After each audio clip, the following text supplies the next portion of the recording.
Hello friends, आज हम लोग राजनीति विज्ञान से अध्याय 1 विविधता की समझ पढ़ेंगे। आपकी उम्र के 3 बच्चों ने ऊपर दिए गए चित्र बनाए हैं। देखिए, एक बार चित्र देख लेते हैं। तीनों चित्र अलग अलग हैं क्योंकि 3 लोगों ने बनाए हैं। ठीक है, देख ही सकते हैं आप कितने सुंदर सुंदर चित्र बनाए हैं। तो आगे हम पढ़ते हैं इसके बारे में। खाली बक्से में आप अपना चित्र बनाइए। तो जिनके पास भी किताबें हैं पास में, वो आप बना सकते हैं इसमें अपनी चित्र। क्या आपका चित्र अन्य 3 चित्रों जैसा ही है? नहीं हो सकता, क्योंकि सब लोग यहाँ पे अलग अलग हैं। विविधता का मतलब एक दूसरे से अलग। कोई भी मनुष्य एक जैसा है इस दुनिया में? बहुत कम लोग देखने को मिलते हैं जिसकी शक्ल एक दूसरे से मिलती है। तो हो सकता है कि आपका चित्र इन तीनों से बहुत भिन्न हो, जैसे कि ये तीनों चित्र भी आपस में एक दूसरे से नहीं मिलते हैं। ऐसा इसलिए कि हम सबका चित्रकारी करने का अपना अपना एक तरीका होता है। जिस तरह हमारी चित्रकारी में भिन्नता है, उसी तरह हमारे रूप, रंग, खान पान आदि में भी भिन्नता है। एक बार को चित्रकारी सेम हो सकती है, लेकिन हमारे रंग रूप एक जैसे नहीं हो सकते। मान लो कि कोई बच्चा चित्रकारी बहुत अच्छा करता है, दूसरा भी कर सकता है। एक ने ऐसा बनाया तो दूसरा भी उस तरीके से बना सकता है, लेकिन किसी का रंग रूप बिल्कुल एग्जैक्ट नहीं हो सकता। थोड़ा बहुत का फर्क ज़रूर होता है। ठीक है, तो पर क्या था? भिन्नता है। अपनी अध्यापिका की सहायता से यह पता कीजिए कि आप में से कितनी साथियों के जवाब एक जैसे हैं। क्या कक्षा में कोई ऐसी साथी भी है जिसकी सूची आपकी सूची से हूबहू मिलती है? शायद नहीं हो। हालांकि ऐसा होगा कि कई साथियों के कुछ जवाब आपके जवाबों से मिलते जुलते होंगे। कितने साथियों को आपके जैसी किताब पढ़ना पसंद है? आपकी कक्षा के विद्यार्थी कुल मिलाकर कितनी भाषाएं बोलते हैं? इनसे अब तक आपको यह अंदाज़ा हो गया होगा कि कई मामलों में आप अपने साथियों की तरह हैं और कई मामलों में आप उनसे बिल्कुल अलग हैं। क्या दोस्ती करना? क्या ऐसे इंसान से दोस्ती करना आपके लिए आसान होगा जो आपसे बहुत भिन्न है? नीचे दी गई कहानी पढ़ें और इस बारे में सोचें। मैंने इसे एक मजाक की तरह लिया, मजाक जो कि फटे पुराने कपड़े पहनने उस छोटे से लड़के के लिए था जो जनपद के भीड़ भाड़ वाले चौराहे की लाल बत्ती पर अखबार बेचता था। मैं जब भी वहाँ से साइकिल से गुजरता, वह अंग्रेजी का अखबार हाथ में लहराते हुए मेरे पीछे भागता और उस दिन की सुर्खियों को हिंदी अंग्रेजी के मिले जुले शब्दों में चिल्लाकर सुनाता रहता। इस बार मैं पटरी के सहारे रुका और मैंने उससे हिंदी का अखबार मांगा। उसका मुंह खुला का खुला रह गया। उसने पूछा, मतलब आपको हिंदी आती है? बिल्कुल, मैंने अखबार के पैसे देते हुए कहा। क्यों, तुमने क्या सोचा? वह रुका। पर आप लगते तो बड़े अंग्रेज हैं। वह बोला, मतलब कि आप हिंदी पढ़ भी सकते हैं? हाँ, बिल्कुल पढ़ सकता हूँ। इस बार मैं थोड़ा अधीर होते हुए बोला। मैं हिंदी बोल सकता हूँ, पढ़ सकता हूँ और लिख भी सकता हूँ। मैंने स्कूल में दूसरे सब्जेक्ट विषय के साथ हिंदी पढ़ी है। और ये जो दृश्य दिखाया गया है वो उसी कहानी के ऊपर आधारित है। ये देखिए, आप बच्चा न्यूज़पेपर दे रहा है।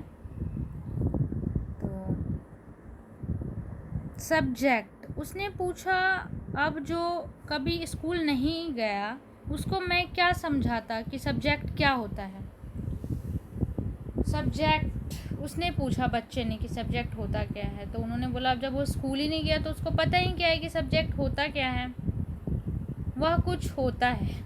मैंने शुरू किया ही था कि बत्ती हरी हो गई और मेरे पीछे गाड़ियों के हॉर्न का शोर 100 गुना बढ़ गया। मैंने भी अपने आप को ट्रैफिक के साथ आगे बढ़ने दिया। अगले दिन वह फिर से वहाँ पर था। वह मुस्कुरा रहा था और मेरी तरफ हिंदी का अखबार बढ़ाते हुए उसने कहा, भैया आपका अखबार, आप बताइए ये सब्जेक्ट क्या चीज़ है। अंग्रेजी का यह शब्द उसकी ज़बान पर अजीब लग रहा था। ऐसा लगा मानो अंग्रेजी में सब्जेक्ट शब्द का जो दूसरा अर्थ है प्रजा, उस अर्थ में वह उसका प्रयोग कर रहा है। ओह, यह कुछ पढ़ाई लिखाई से संबंधित है, मैंने कहा। उसके बाद चूँकि बत्ती लाल हो गई थी सो मैंने पूछा, तुम कभी स्कूल गए हो? कभी नहीं, उसने जवाब दिया। फिर बात बढ़ाते हुए उसने गर्व से कहा, मैं जब इतना ऊंचा था तभी से मैंने काम करना शुरू कर दिया था। उसने मेरी साइकिल की गद्दी के बराबर अपने आप को नापा। पहले मेरी माँ मेरे साथ आती थी लेकिन अब मैं अकेले ही कर लेता हूँ। अभी तुम्हारी माँ कहाँ है? मैंने पूछा। पर तब तक बत्ती हरी हो गई और मैं चल पड़ा। मैंने उसे अपने पीछे कहीं से चिल्लाते हुए सुना। वह मेरठ में है और उसके साथ बाकी ट्रैफिक के शोरगुल में डूब गया। मेरा नाम समीर है, उसने अगले दिन कहा और बड़े शर्माते हुए मेरा नाम पूछा। आपका नाम? यह तो बड़े आश्चर्य की बात थी। मेरी साइकिल डगमगाई। मेरा नाम भी समीर है, मैंने बताया। क्या? उसकी आंखें एकदम से चमक उठी। हाँ, मैंने मुस्कुराते हुए कहा, तुम्हें पता है समीर का अर्थ है हवा, पवन। और पवन पुत्र कौन है जानते हो ना? हनुमान। तो अब से आप समीर 1 और मैं समीर 2, उसने खूब खुश होते हुए कहा। हाँ ठीक है, मैंने जवाब दिया और अपना हाथ आगे बढ़ाया। हाथ मिलाओ समीर 2। उसका छोटा सा हाथ मेरे हाथ में एक नहीं चिड़िया की तरह समा गया, एक नन्ही चिड़िया की तरह समा गया। मैं साइकिल चलाकर आगे बढ़ चुका था पर उसके हाथ की गर्माहट अब तक महसूस कर रहा था। अगले दिन उसके चेहरे पर उसकी चिरपरिचित मुस्कान नहीं थी। मेरठ में बड़ी गड़बड़ हो गई है, उसने कहा। वहाँ दंगों में बहुत लोग मारे गए हैं।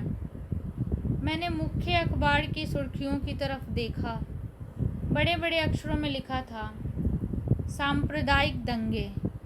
लेकिन समीर, मैंने शुरू किया ही था। मैं मुस्लिम समीर हूँ, वह बोल पड़ा। और मेरे सभी लोग मेरठ में हैं।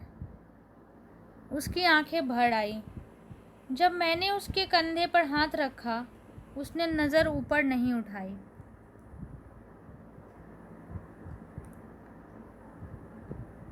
अगले दिन वह चौराहे पर नहीं था, न उसके अगले दिन वह दिखा और न आगे फिर कभी। अंग्रेजी या हिंदी का कोई अखबार मुझे नहीं बता सकता कि मेरा समीर 2 आखिर कहाँ गया। जहाँ समीर 1 को अंग्रेजी ज़्यादा अच्छी आती है वहीं समीर 2 हिंदी बोलता है। हालांकि दोनों की भाषाएं अलग हैं, फिर भी दोनों एक दूसरे से बात कर पाए। उन्होंने इसके लिए प्रयास किया क्योंकि उनके लिए बात करना महत्वपूर्ण था। समीर 1 और समीर 2 की धार्मिक व सांस्कृतिक पृष्ठभूमियाँ भी अलग हैं। जहाँ समीर एक हिंदू है वहीं समीर 2 मुसलमान हैं। दोनों में दोस्ती हुई क्योंकि दोनों दोस्ती करना चाहते थे। खान पान, पहनावा, धर्म, भाषा आदि की ये भिन्नताएं विविधता के पहलू हैं। अपनी विविध धार्मिक और सांस्कृतिक पृष्ठभूमियों के अलावा समीर एक और समीर 2 कई अन्य मामलों में भी एक दूसरे से अलग थे। उदाहरण के लिए समीर 1 ने स्कूल में पढ़ाई की थी जबकि समीर 2 अखबार बेचता था। समीर 2 को स्कूल जाने का मौका मिला ही नहीं। आपने संभवतः अपने इलाके में ऐसे कई लोगों को देखा होगा जो गरीब हैं और जिनकी भोजन, घर और कपड़े की ज़रूरतें भी पूरी नहीं हो पाती। यह फ़र्क उस फ़र्क से अलग है जिसके बारे में हमने पहले पढ़ा। यह विविधता का रूप नहीं है बल्कि गैर बराबरी का रूप है।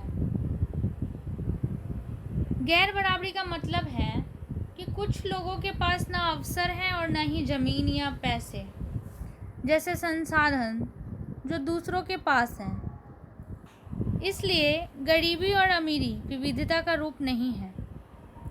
यह लोगों के बीच मौजूद असमानता यानी गैर बराबरी है। जाति व्यवस्था असमानता का एक और उदाहरण है।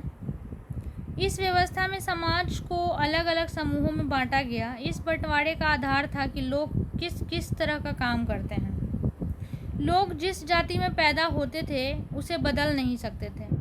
उदाहरण के लिए अगर आप कुम्हार के घर में पैदा हो गई तो आपकी जाति कुम्हार ही होती और आप बस वही बन सकती थी। कोई व्यक्ति जाति से जुड़ा अपना पेशा भी नहीं बदल सकता था। इसलिए उस ज्ञान के अलावा किसी अन्य ज्ञान को हासिल करना जरूरी नहीं समझा जाता था। इससे गैर बराबरी पैदा हुई। आप इस बारे में अगले पाठों में पढ़ेंगी। विविधता हमारे जीवन को कैसे समृद्ध करती है। जैसे समीर 1 और समीर 2 दोस्त बने, ठीक वैसे ही आपकी भी सहेलियां होंगी जो आपसे बहुत अलग होंगी। आपने शायद उनके घर में अलग तरह का खाना खाया होगा, उनके साथ अलग त्यौहार मनाए होंगे, उनके कपड़े पहनकर देखे होंगे और थोड़ी बहुत उनकी भाषा भी सीखी होगी। आपको शायद तरह तरह के जानवरों, रानियों, साहसिक घटनाओं या भूतों की कहानियाँ पसंद होंगी। संभव है कि आपको खुद कहानी बनाना भी पसंद होगा।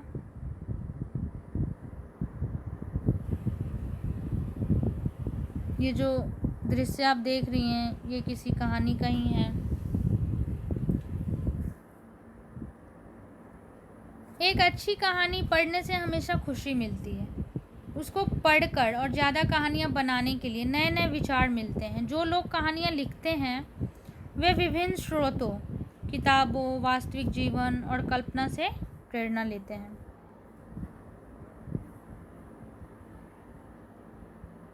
कुछ लोग जंगल में जानवरों के नज़दीक रहे और उन्होंने जानवरों की दोस्ती व लड़ाइयों के बारे में कहानियाँ लिखी। कुछ अन्य लोगों ने राजा रानियों के वृत्तांत पढ़कर प्यार और सम्मान के किस्से लिखे। कुछ ने अपने बचपन की यादों में गोते लगाए, स्कूल और दोस्तों की मधुर यादों से निकालकर कुछ साहस की कहानियाँ लिखी। कल्पना कीजिए कि जिनकी कहानियाँ आपने सुनी या पढ़ी है उन सभी कहानीकारों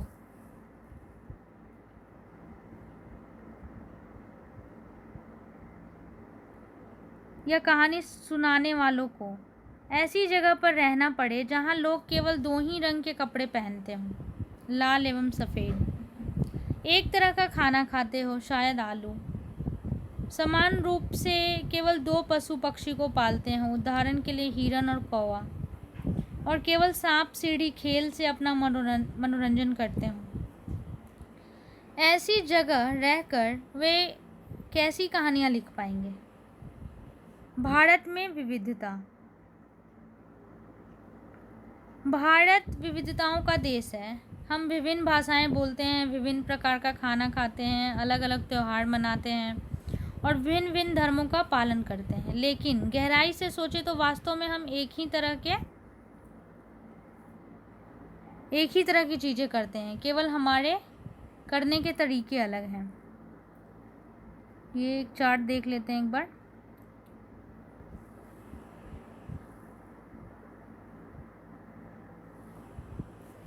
भारत के लोग विविध तरीकों से नीचे लिखे काम करते हैं। यहाँ उनमें से एक तरीका बताया गया है, 2 और तरीके लिखिए।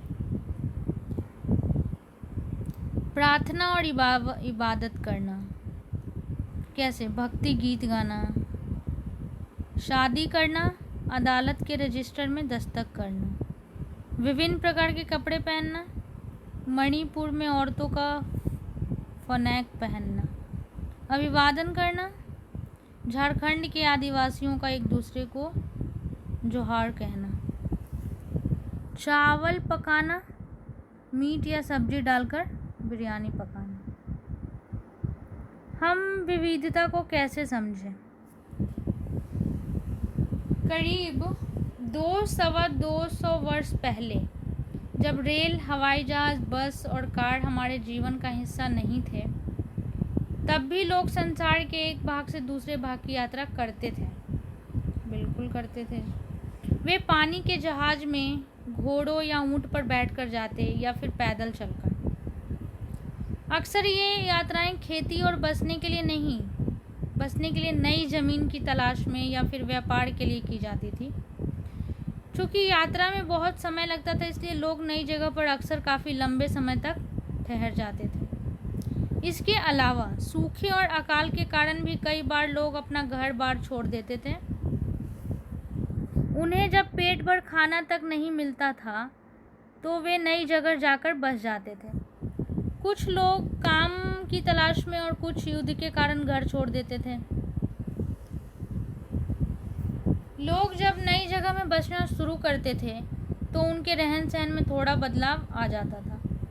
कुछ चीज़ें वे नई जगह की अपना लेते थे और कुछ चीज़ों में वे पुराने ढर्रे पर ही चलते रहते थे। इस तरह उनकी भाषा, भोजन, संगीत, धर्म आदि में नए और पुराने का मिश्रण होता रहता था। उनकी संस्कृति और नई जगह की संस्कृति में आदान प्रदान होता और धीरे धीरे एक मिश्रित यानी मिली जुली संस्कृति उभरती।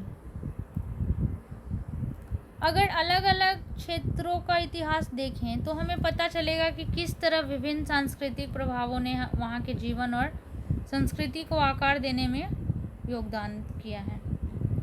इस तरह से कई क्षेत्र अपने विशिष्ट इतिहास के कारण विविधता संपन्न हो जाते थे।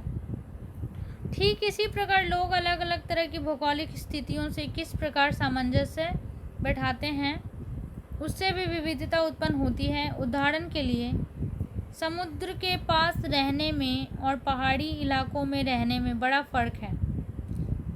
न केवल वहाँ के लोगों के कपड़ों और खान पान की आदतों में फ़र्क होगा, बल्कि जिस तरह का काम वे करेंगे वे भी अलग होंगे। शहरों में अक्सर लोग यह भूल जाते हैं कि उनका जीवन उनके भौतिक वातावरण से किस तरह गहराई से जुड़ा हुआ है। ऐसा इसलिए कि शहरों में लोग विरले ही अपनी सब्जी या अनाज उगाते हैं।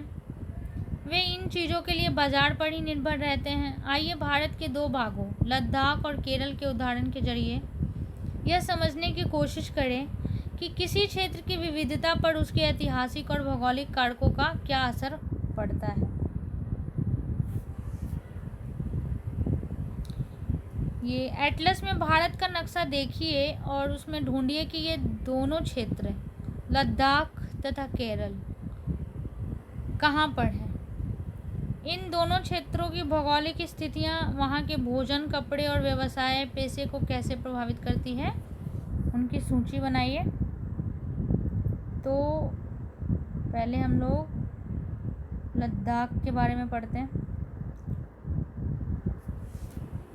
लद्दाख, ऊंचे पहाड़ों वाला रेगिस्तान इलाका।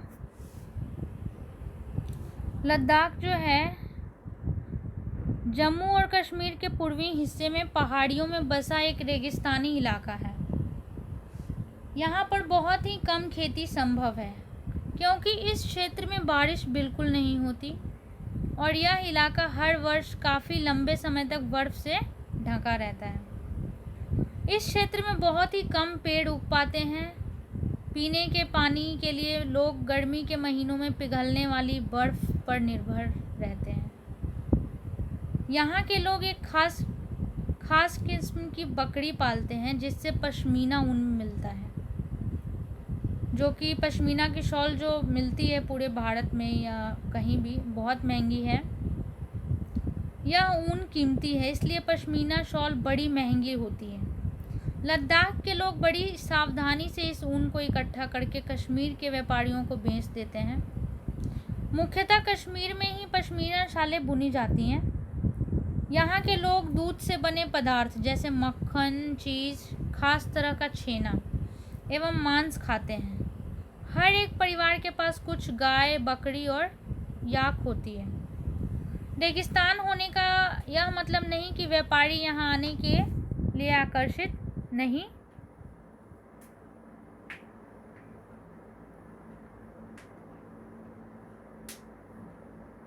हुए हैं।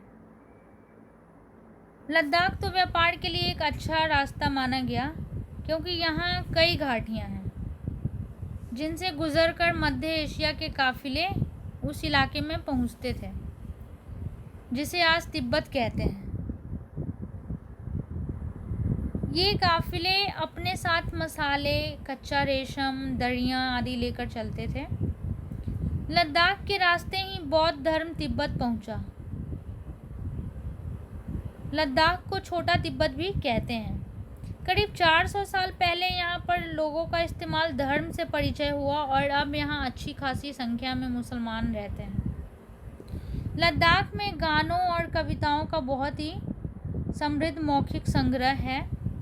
तिब्बत का ग्रंथ केसर सागा लद्दाख में काफ़ी प्रचलित है। तिब्बत का ग्रंथ है जिसका नाम क्या है, केसर सागा, जो लद्दाख में काफ़ी प्रचलित है। मार्क कीजिएगा आप लोग इन सब बातों को और याद रखिए। उसके स्थानीय रूप को मुसलमान और बौद्ध दोनों ही लोग गाते हैं और उस पर नाटक खेलते हैं।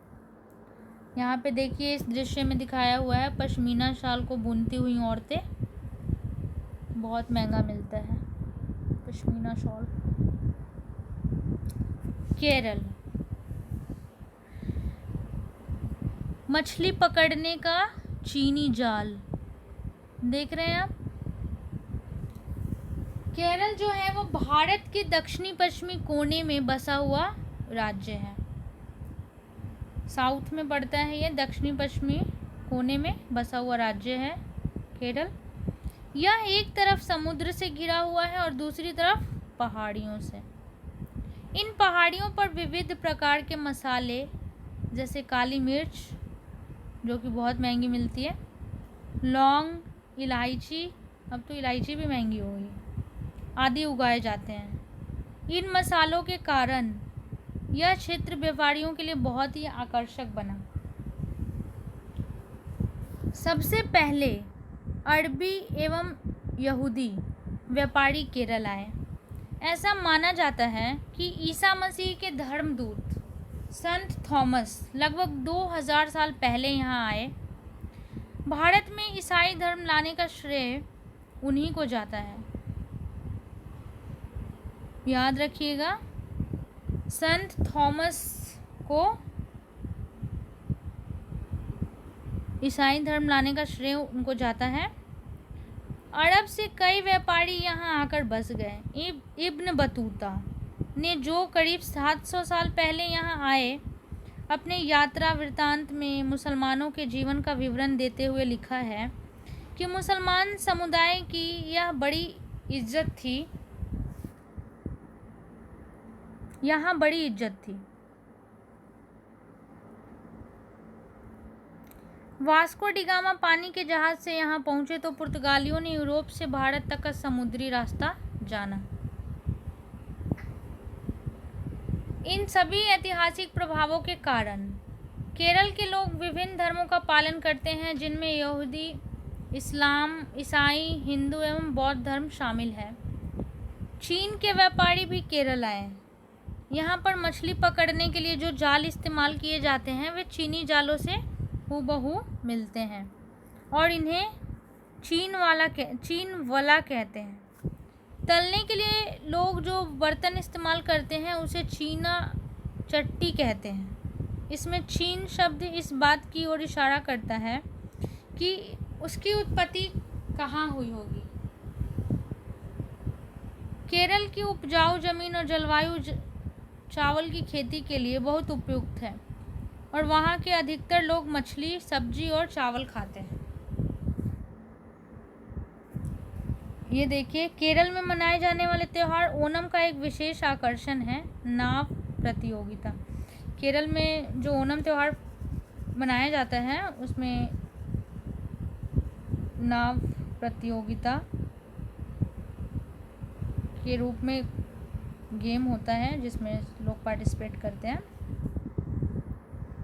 जहां केरल और लद्दाख की भौगोलिक स्थितियां एक दूसरे से बिल्कुल अलग हैं, वहीं हम यह भी देखते हैं कि दोनों क्षेत्रों के इतिहास में एक ही प्रकार के सांस्कृतिक प्रभाव हैं।